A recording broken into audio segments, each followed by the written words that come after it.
Hey y'all, welcome back to Chattin with Coach Amy. Today, Wes Gaskin's here. Hey. Yay! I need clappy thingies.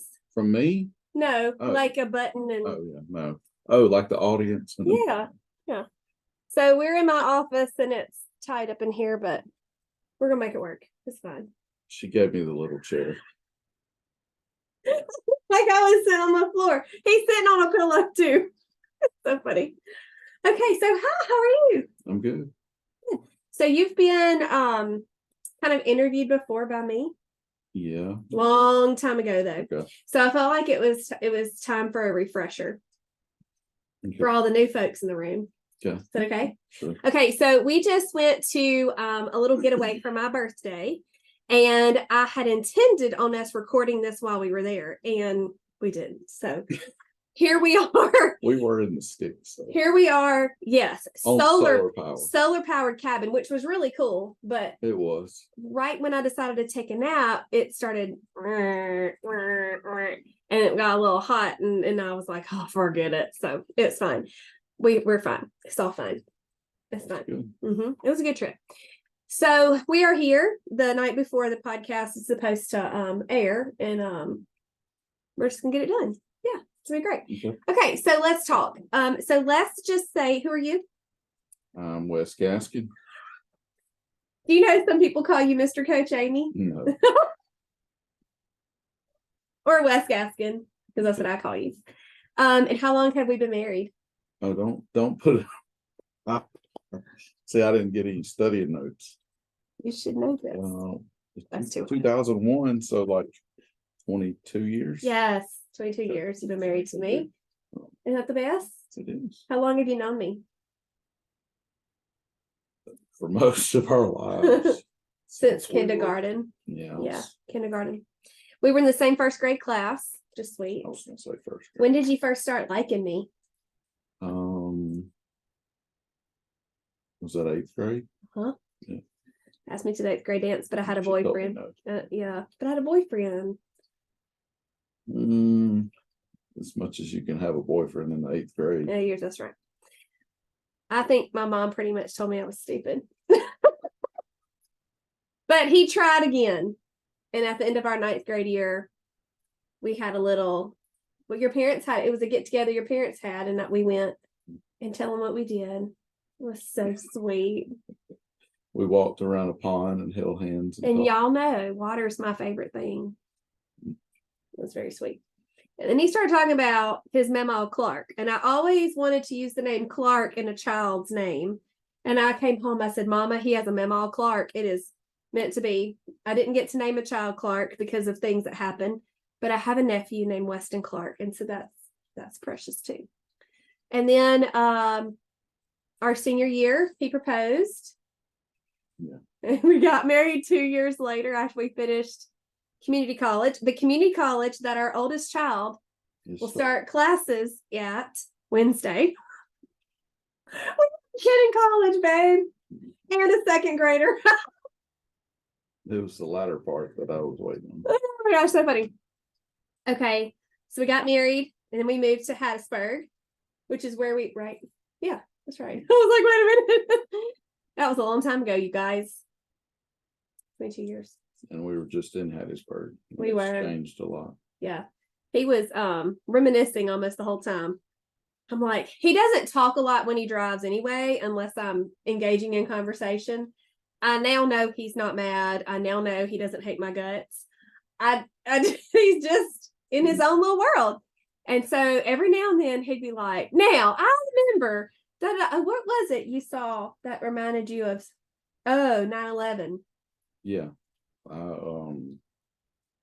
remember there was a parking lot across from the University of Southern Mississippi that across from the business building that I used to have to park at. And we were driving by and I expected to see this parking lot, and there's no building. Businesses. There, so. Yeah. They got all kinds of stuff. So that was neat. We got to reminisce a lot. So we had a good time this weekend. We did. So we lived in Hattiesburg for a couple years, learned a lot, messed up a lot. Broke. Very broke, all the things. But we made it.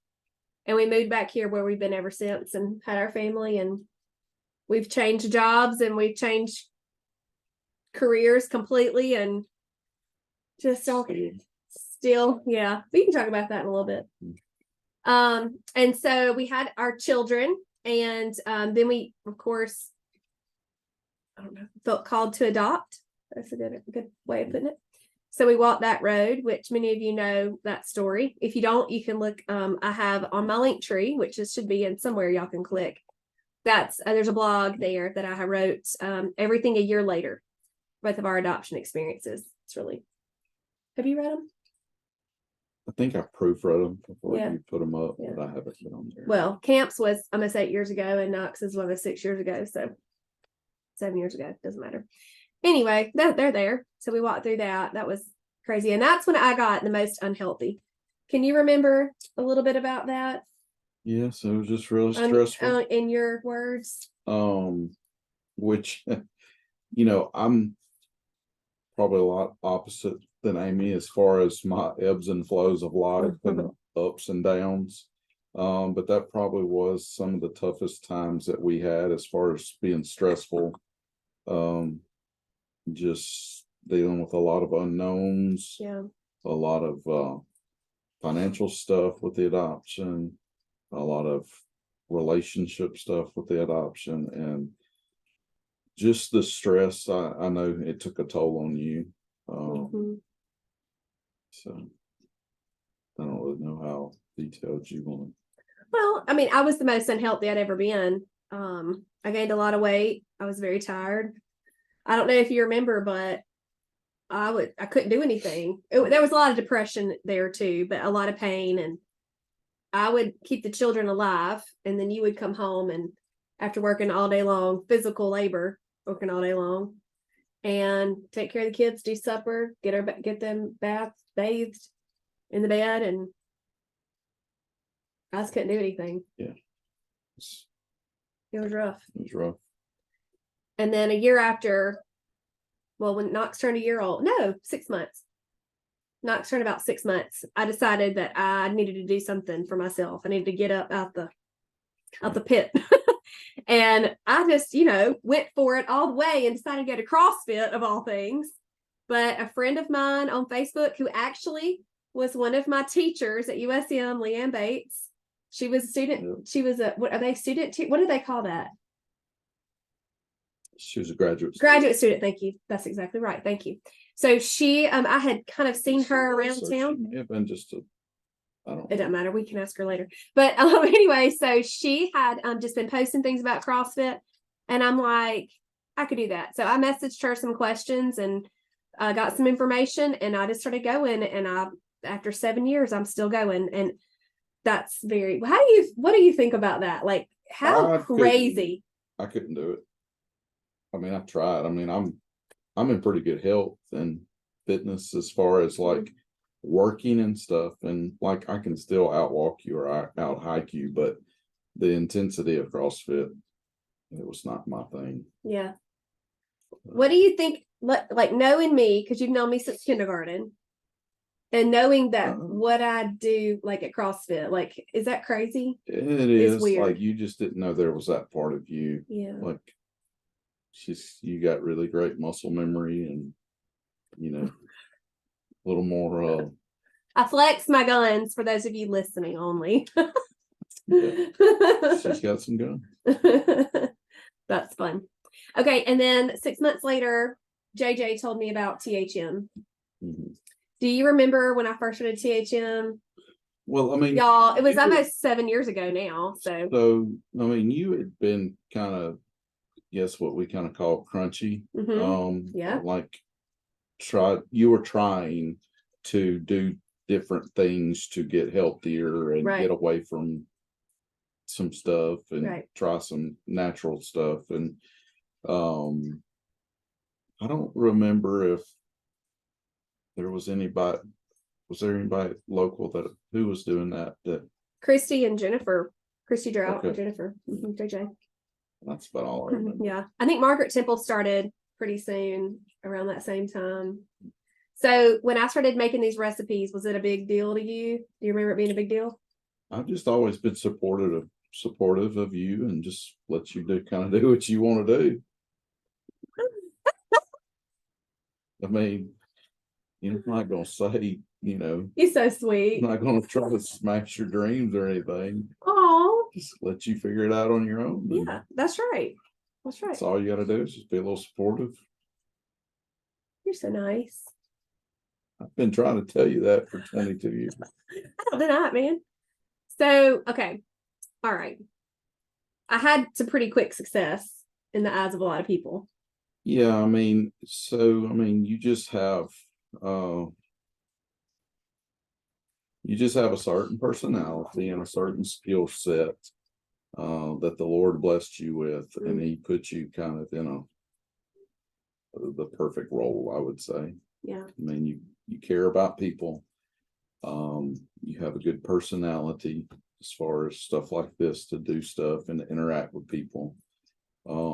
And then you have a degree and a skill set in office type stuff with computers and all that kind of stuff, that it really helps you. You're able to do a lot of your own stuff. So yeah. He fast forwarded a little bit, you guys. Sorry. It's okay. So success with THM, like losing the weight and stuff. What did you think about that? Well, yeah, you just, when you started, and a lot, probably like a lot of your followers and a lot of your clients, like there was stages in that, where you kind of would do 70% and you would kind of have some success and then stall out, and like different stages to that you finally, I don't know how long you've been completely on plan now, but when you did that, that's when it really started. Yeah. Well, I've been doing THM in some way for 6.5 years. It'll be 7 in January. And I'm very honest that there was a spot where I quit because honestly, I think it was kitchen fatigue, like having to make all things all the time. Recipe, 1,400,000 ingredients in one thing. But then you figured out a way for you to do it. But he doesn't remember a lot of things in general. It's just part of him. But I had quit THM, but I didn't like make an announcement or anything. And I started kind of regressing, kind of going back to the size that I was, and some depression had crept in. I probably had quit going to CrossFit, and you called me on my junk, which you're so good at. You really are. I'm not being whatever. Okay. You're like, hey, what's going on? Well, because we spent the first 15 years of our marriage where, you dealt with a lot of health issues. Yes. A lot. So, I was at the doctor. That's something I don't think people understand. For years, I had a doctor's appointment at least once a month, a lot of times once a week. There was some doctor I was going to. And not routine, not like the dentist and the eye doctor. This was like joint pain, joint issues, gut issues, lungs. Yes. And that was before, after, and during pregnancies. I had to have a total hysterectomy when I was 29, which, bless America. I wish so much that I knew what I knew now. I could have helped that girl. I think that all the time. I could have helped that little girl. Talking about myself. But it's okay, because all that junk I went through, this makes me want to cry a little bit. All that junk I went through is helping so many people. Well, you're relatable. Like, you can relate to what different women are going through, whether it's thyroid problems, whether it's joint and muscle issues from inflammation, just the numerous different things that you've been there. It's not like you're just talking about it. No, I've done a lot. Yeah, it's crazy. So they rolled out the coaching programs from Healthy Mama, and we could not afford it. We had some money issues, and we weren't starving or anything, but we didn't have an extra whatever 500, whatever it was. And I was like, well, it's fine. We won't do that. But I started doing some classes. I did one here, and then my neighbor that lives right behind me opened up her home for a couple of times. And I posted something on the Trim Healthy Mama page about it, and I got kind of in trouble because you're supposed to be a coach to do that kind of thing. I didn't know that. And I was like, I'm so sorry. And she was like, it's okay. You just need to kind of follow these guidelines. And I'm like, okay. And I did. So it made, like I got sued or nothing like that, bless. But she was like, if you're doing that, you need to become a coach. And that was Lisa Flack Williams that encouraged me. I need to send her a big thank you, because she was one of the first people that told me, I've seen what you post on social, like in the main group, and how encouraging you are, and you could totally do that. That would be so great. And I'm like, yeah, okay, whatever. Well, then I came upon an opportunity to do a multi-level marketing thing. And I was like, if I can get some of this money issue that we have situated, because I wanted to do that. I wanted to be able to help him, because I hadn't worked for a really, really long time. Since fellow. Yeah. So So 12 years, 12 or 13 years. So I hadn't worked. And even when I did, bless, it wasn't much. But I was very excited to do that. Like whenever I've always been very creative with dollars. Like when there's something that I want that's not in need, I will figure out a way. I will have a yard sale. I will sell stuff on Facebook. I will babysit some kids. I will figure it out. Well, I did work. I worked for the church. I was a preschool director. Yes, you were a part-time preschool. I did do that. I forgot about that. I didn't make a ton of money, but I did work a little bit. But it worked with my kids' schedule. Sorry, that was a thought from about 2 paragraphs ago. Anyway, back to the present here. So I did the debt thing that we needed to take care of, and I said, okay. I told him, I said, it's paid, it's done. I'm gonna buy this coaching certification. And I don't know exactly what he said, but I can imagine he was like, go ahead, girl. I mean, knock yourself out. Well, I mean, with the risks that I've taken in whatever rental property and other ventures, so I don't have a problem with you taking, yeah, a little risk and doing something. So I was like, I promise I'll make my money back. Terrified I wasn't going to make my money back. If y'all been following me and you have some, multiplication sense, that I have definitely made my money back. And so I don't say that to boast at all, but it's just funny because, and it also, after I passed in a couple of days, like aced everything, because it just made all of it made so much sense. And the coaching certification isn't just, the plan, which it is, but there's also some business things and rules and things you've got to learn. And I did really good. So I was very proud of that. And then I'm like, just all into this. So fast forward a few months, and I had done little groups and stuff like that. And then February 2020 came along. So I passed my test September 2019. February 2020, I had, I think, 50 or 60 sign up for my group coaching. And I was like, Wes, like, this is the thing. Like, I could make money doing this. And he's like, once again, go ahead, girl. Figure it out. And I don't know. Oh, the boys, we did have the boys in a little preschool thing. They were at Southwest preschool, and the girls were homeschooling themselves at this point already. So, I mean, I was just managing the home and doing that. I think I still probably had some health issues I was still working through, but I was doing a whole lot better. And of course, physically felt good because I was following the plan. And then COVID happened. And I'm like, I just decided, dadgummit, that I'm going to do this like a almost full-time thing, as full-time as I could. And nobody's going to want to pay for this. And boy, was I wrong. Do you remember that? Was it 20 or 21 that it? It was 2020. It was during COVID of 2020. Yeah. It was nuts, man. And I went live all the time on Facebook. I mean, I had 7 kids because I had my 2 nieces too. We had people everywhere up in this house. And I just went live, and people were just at home. So they were just watching.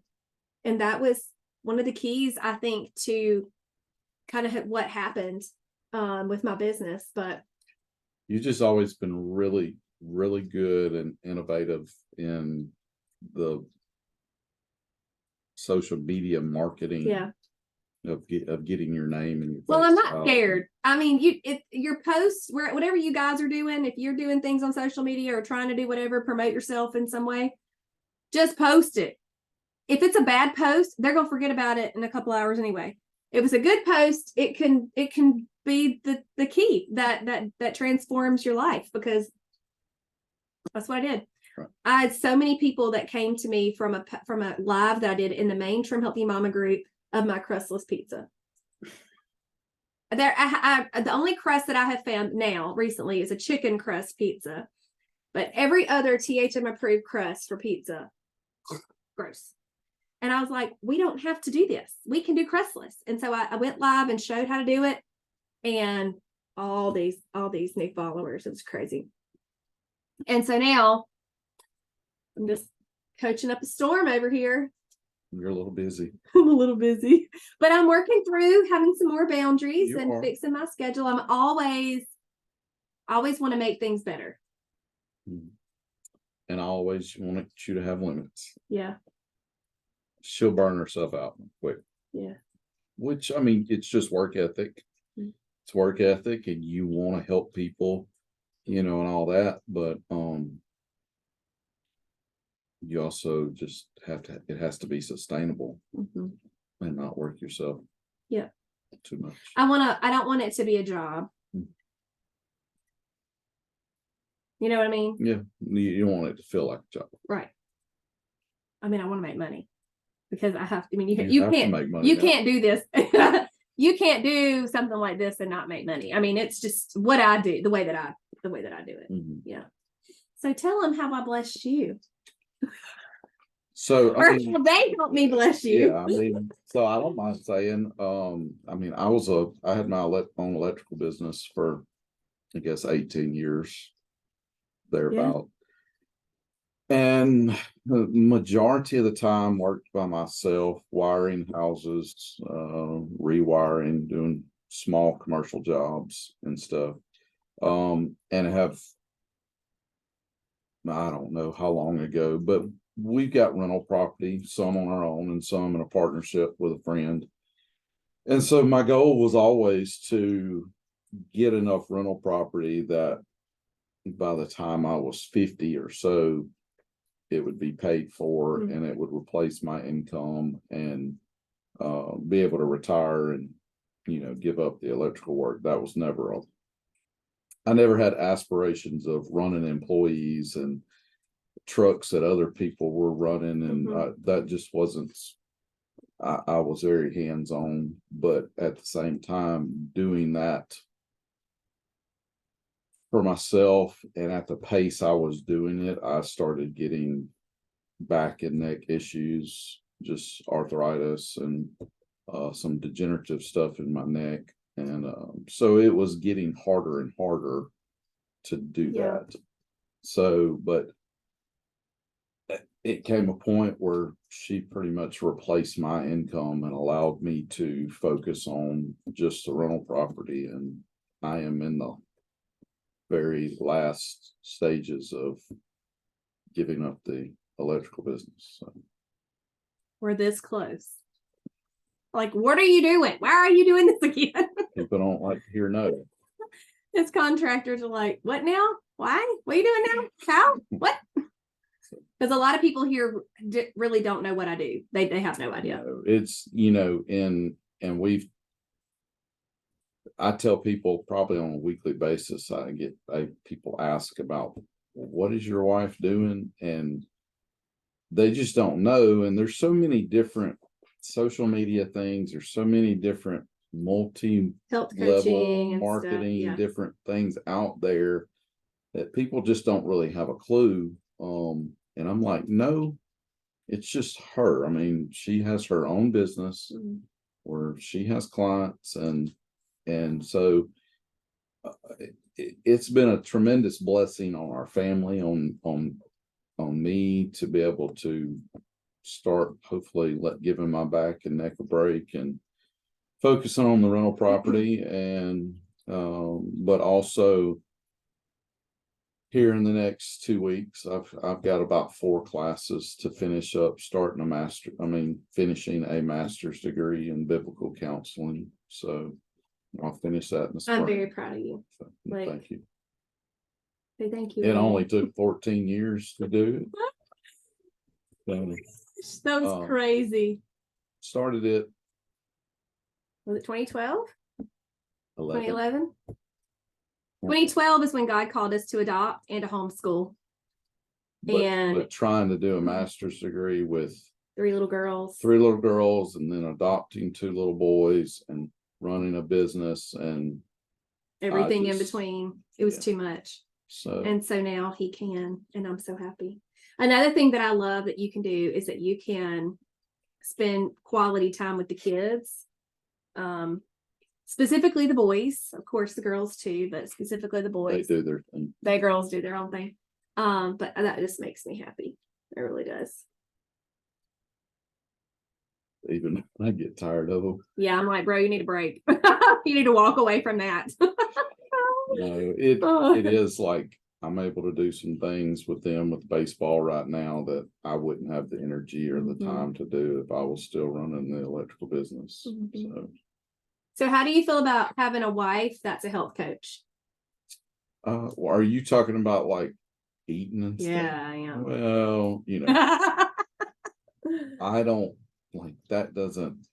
I'll eat just about anything you put in front of me, and you don't hassle me too bad about decisions I make. Boy, I do sometimes though, because I'm like, really? Really?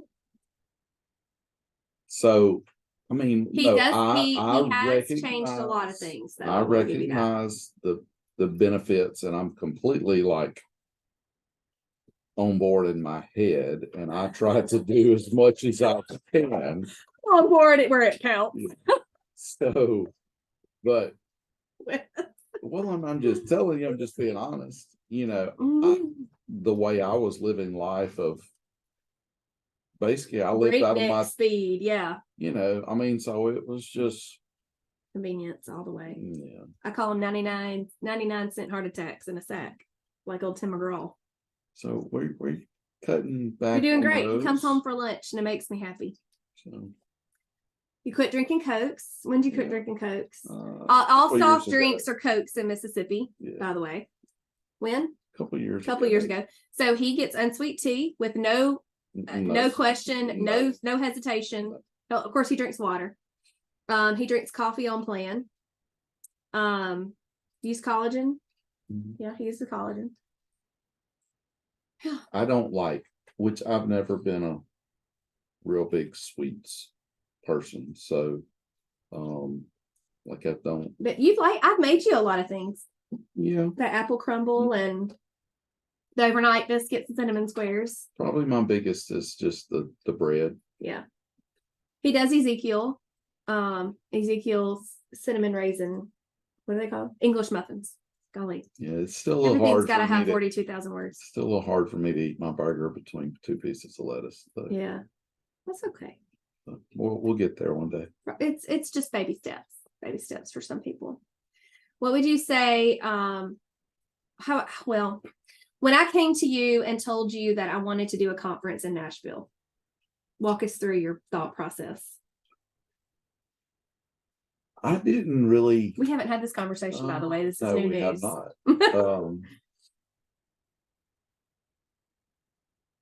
I didn't. I mean, because of what? I mean, you did 40 people, 40 slots, people. I don't think I ever really had all.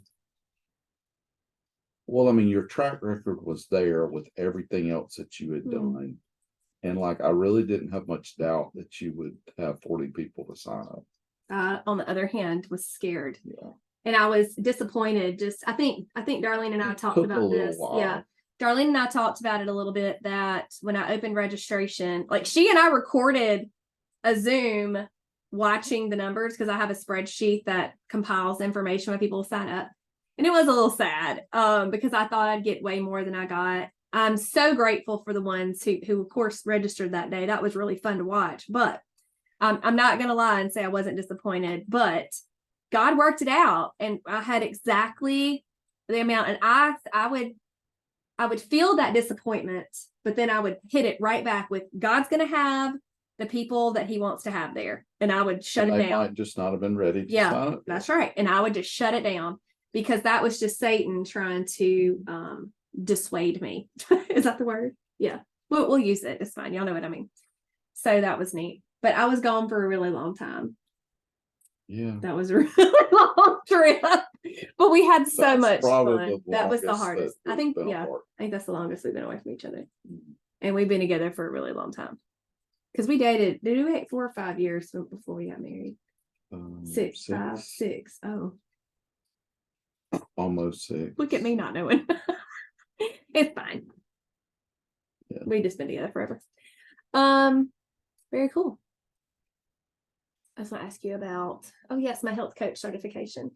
That was really a big step for me. It was. And I mean, you handled the workload very well. Thank you. As far as, just working it into your schedule, and you want to make sure you're educated enough to help your women succeed. Excuse me. So, Yeah. you're already starting to talk about another certification. I already did it. I already signed up for it. it.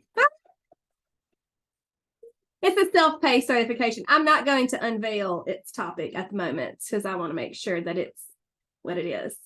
She does not lollygag around when she makes. Well, the thing with me, I think about things for a really long time before I say anything to Wes or whoever. Usually he's first. And then I'm like, so I've been thinking about doing this for a while. And I've got a few other changes that I may be making as well to my business I haven't talked to you about. But Okay. It's really nothing that you would be even like, it's not that big a deal. You'd be like, yeah, fine, whatever, sure, do it. But I like I said, I always want to be doing things the best. So go into our marriage and relationships, not necessarily, I mean, we can, it's fine. So last summer, we did a thing where he came in during Bloom's group coaching for just a few minutes. And my Blooms at the time were able to turn in questions about intimacy and marriage. Okay. We're not going to go all into Not it. going there right now. No, because this is like super duper public. Okay. Okay. Blooms is not super duper public. You have to pay to do that. But it's more a control group. I feel safe there. But not that I don't feel safe with y'all, but I don't know who you are. I know who Blooms are. But we did that, and that was a huge step for me because that's something that we have struggled with. And we're on, I would say, on the other side of it and still learning, but not necessarily struggling. We've learned how to communicate and all that stuff. But thank you for doing that, because that was a year ago that we recorded those. And I pulled all the little pieces out from where we talked each Sunday evening in July and made one video for my Blooms, and it's still being watched with fresh eyes. Like, people are still being blessed by those conversations that we had. And some of it was serious intimacy and marriage. Some of it was, how do you date your spouse? How do you show love to someone that's hurt you? How do you feel comfortable talking, different things like that. Yeah. Anybody that's been married 15 or 20 years, you're going to have ups and downs, and you're going to have times where you struggle in that area of your relationship. It's just, it's pretty natural, it's not, there's a lot of people that grow up in homes and households where that's just, not talked about whatsoever. Yeah. And God made that part of our marriages to be enjoyed. Yet we still take kind of the worldly view on sex and bring it into marriage, and even the husband and wife don't want to talk about it, where it really, like, you have to have communication for that to be, say, successful, but Yeah. good. Yeah. Successful is a good word. So it's just, and it's learning to communicate about things that are, I think for the woman, that's a very vulnerable area, and the man has to learn how to be safe in that area, in that communication. And we haven't always done a good job at communicating, and we haven't always done a good job of thinking about the other person, but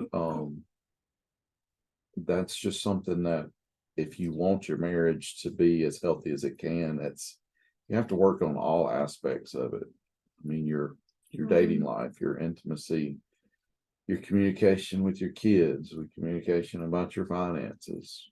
So it's just communication about who's going to tell the choir leader that your kid's not going to be at choir practice. We both do it almost every time. And she laughs every time because we both sent texts. Sorry. It's funny. That's okay. We're trying to do all the things. And we had a conversation. Usually either both are going to tell you or neither. Or neither. We're sorry. Bless her. I love it. So what would you say, that you have seen me with, just with THM, not necessarily coaching?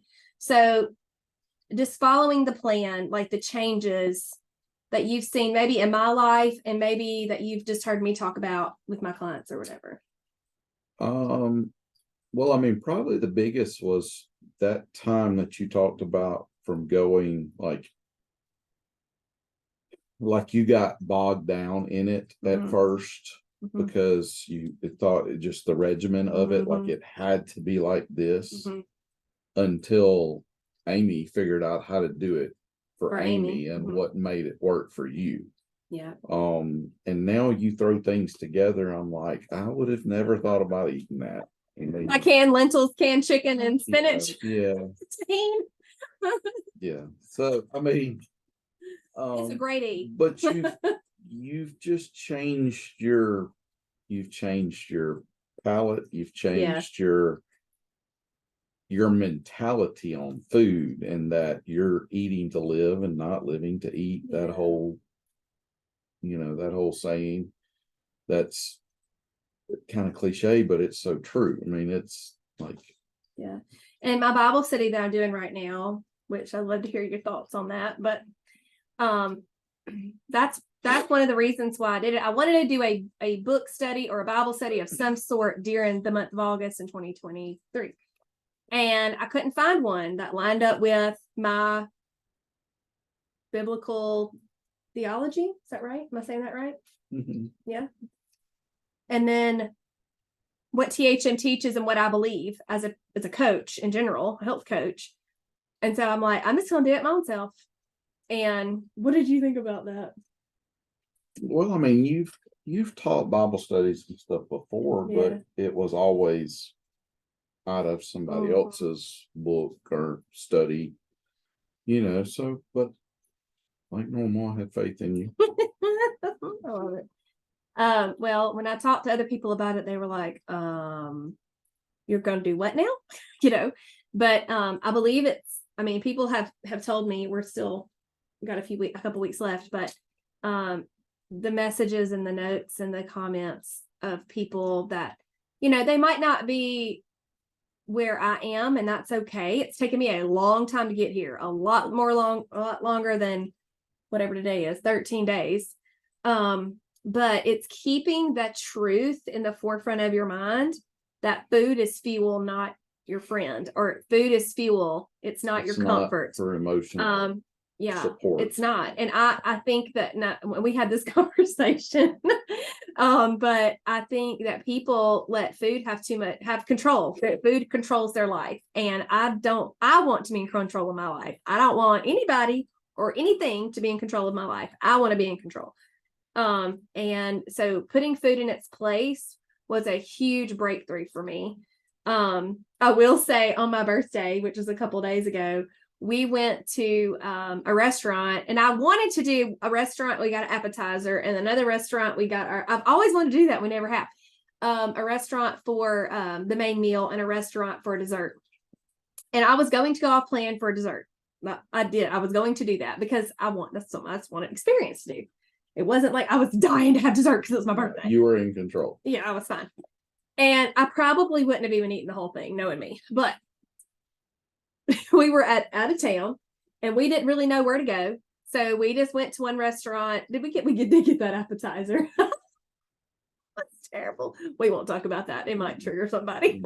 But my meal was great. I did my best to eat on plan because of the appetizer that we ordered, and we got a little. We just didn't know we didn't know exactly what it was. You picked out of it. I did. I ate the on plan part of it. Anyway, I had a steak and mashed potatoes, and it wasn't the best steak and mashed potatoes ever either. That was kind of sad, but it's okay. It was fuel.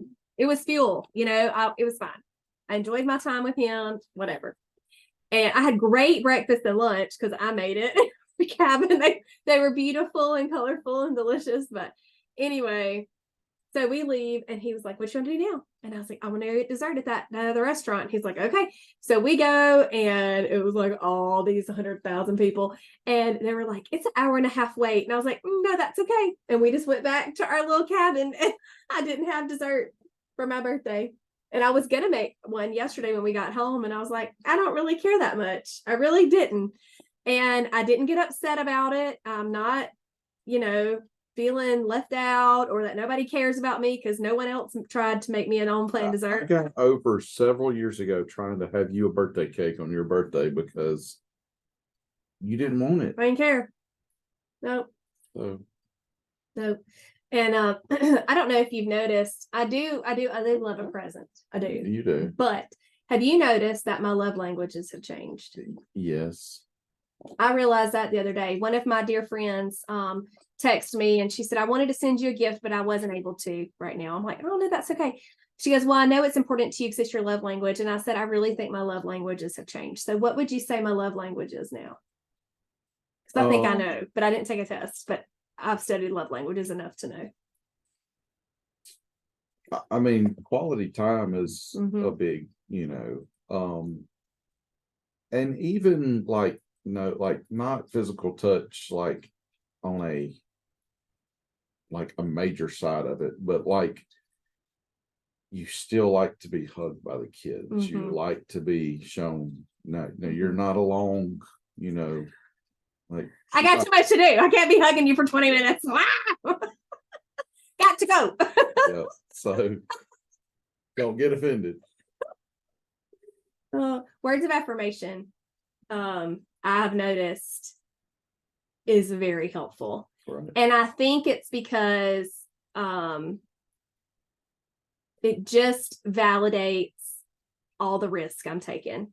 You're putting and yourself all the that's what I was gonna say, all the vulnerability that I have done, like, because that talk Wes and I did back in July, I have added a lot to that in that group, but I know how important that is to teach people. And so, and then going beyond that, I mean, just sharing, my life. I mean, I'll even go to take a picture of something or a selfie, and I'll tell myself, Amy, you don't have to share everything you do. It's okay. You don't have to video that right now. Because I've been making a meal before and only went home. And before, I would have jumped on that. I would have recorded that so I could post it. And I tell myself, you don't have to do that right now. It's okay.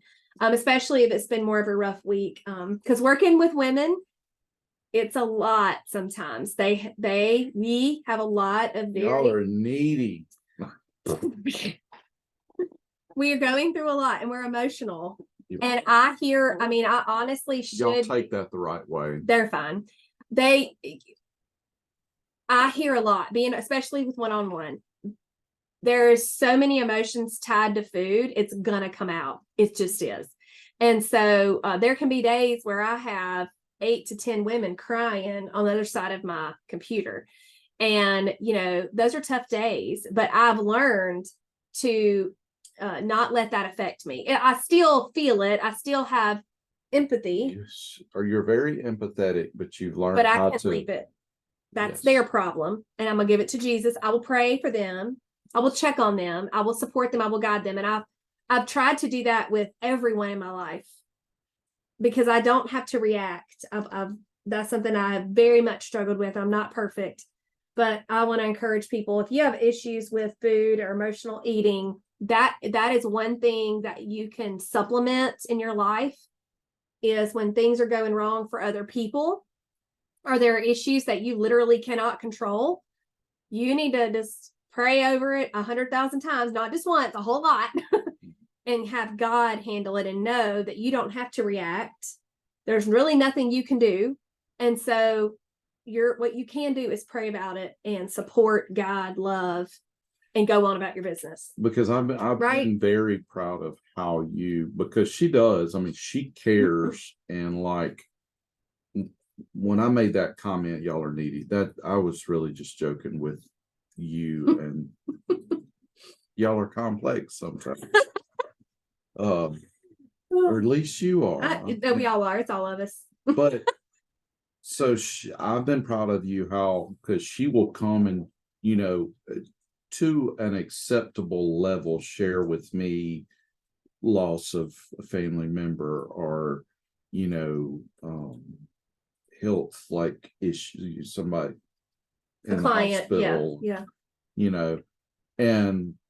but I've been proud of how you do compartmentalize that, and once you pray about it, you're able to leave it and not dwell on it. And like you don't go down that rabbit hole of the anxiety about because it's hard for me to grasp sometimes, the anxiety and the worry and depression, because that's, I don't have those big highs and lows. She probably says I stay a little under, He's underwhelmed most of the time. So, but learning how to deal with those type things is very, like, we're dealing with that with one of our children right now, of learning how to deal with life and disappointments and struggles. And that is a life skill that, it's got to be. There have been plenty of opportunities for me, and I have gotten upset about things that have happened, where people's comments or people's messages, and I've grown a lot in that area, but some of those words hurt very much. And sometimes they're not meant to be hurtful. Sometimes they are, but they still hurt. And so that's a separate thing from dealing with clients' problems. Don't bringing them on as my own, but then people's opinions, and that's something that I could share with you guys too, is that that's their opinion. They can have their opinion. Is it true? Is it really affecting you and yours? Then let it go. It don't matter. You probably have opinions about people that they wouldn't like. I mean, truly, Well, and usually at the end of the day, they say what they say, and 5 minutes later they forget about you. They hadn't thought one more thing about it. So, and I would encourage everybody to think that way. If you feel like you've been hurt by somebody, 95% of the time it's probably unintentional. Yeah. They're just going through something, and hurt people. That's right. And once they did it, it was not even intentional, and they moved down here, and they're too busy with their own junk to really be concerned about you. Yet we're emotionally needy of people's acceptance too much sometimes, and we take it too personally. Too far. Yeah. And just like I teach people that food doesn't have to have control. It doesn't have to have control over you or define you or be your saving grace. People aren't either. It's God. Right. And you've got to put that in proper order. It's not easy. And I don't master that every day, but it's something that I'm striving towards every day, like little bitty baby steps every day, better and better. I had other things I wanted to talk to you about. So you might have to come on another time, but I didn't write them down. I'll think about them probably in about 5 minutes. I'll be like, oh yeah, la la la. I figure we'll be doing this more often for too long. Think so? Welcome to the podcast, Wes Gaskin. Might even Her wheels are turning. They are. Lots of turns. Well, thank you. Is there anything else you'd like to say? No, I'm good. You sure? Mhm. Okay. You know, I'm not going to give any more than what's. Asked of you. You need to bend and grow. Well, I don't mind. You know, I can start preaching, but I ain't asking you to do that. I know. That's what I'm telling. All right. Well, thank y'all so much for watching. Do you want to tell them bye? Bye, y'all. Bye, y'all. All the buttons.